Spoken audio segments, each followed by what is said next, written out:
Si seulement nous pouvions détourner notre colère, notre haine envers les véritables responsables de ce que tous nous vivons ici-bas, parce que nous sommes dans le même bateau, il y a eux et nous.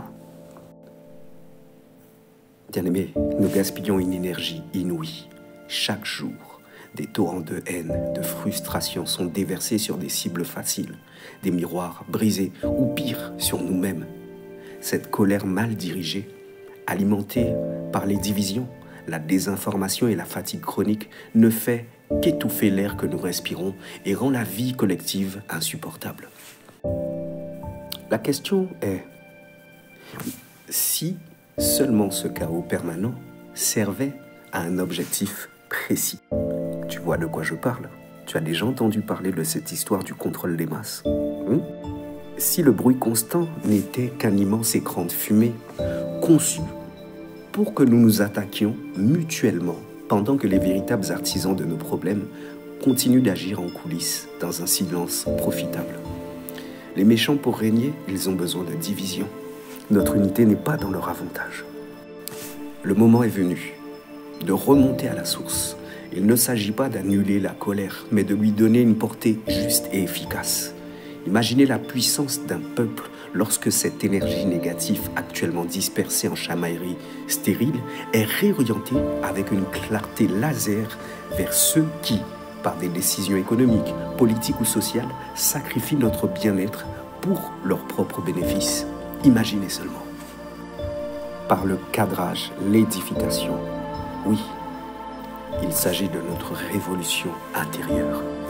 Oui, l'acte le plus profondément édifiant que nous puissions accomplir est de cesser de haïr le voisin qui galère autant que nous.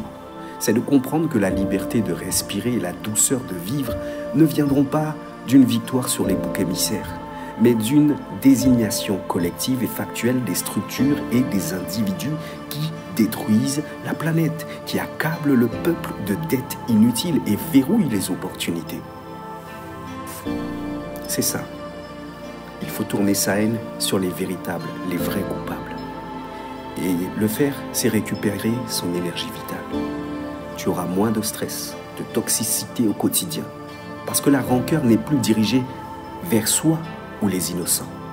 Oui, nous avons besoin d'affiner notre jugement, c'est-à-dire sortir de l'émotion brute pour chercher la vérité, les faits et les chaînes de responsabilité. Nous devons bâtir une force commune, c'est-à-dire unir les individus autour d'objectifs partagés, comme la justice, l'équité, l'environnement, au lieu de les séparer par des polémiques. C'est là, bien-aimé, que réside la véritable promesse. Lorsque la clarté remplace le chaos, lorsque le blâme est justement ciblé, l'air devient instantanément plus léger.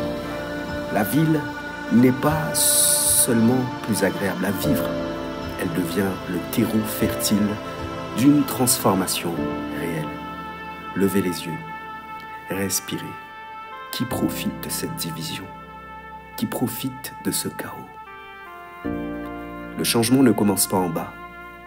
Il commence par désigner correctement ceux qui sont instigateurs et à la tête de tout ce que nous vivons. Bien-aimés, c'en est tout pour aujourd'hui. N'oubliez pas de liker, de commenter, de partager. Je vous dis shalom. À très bientôt.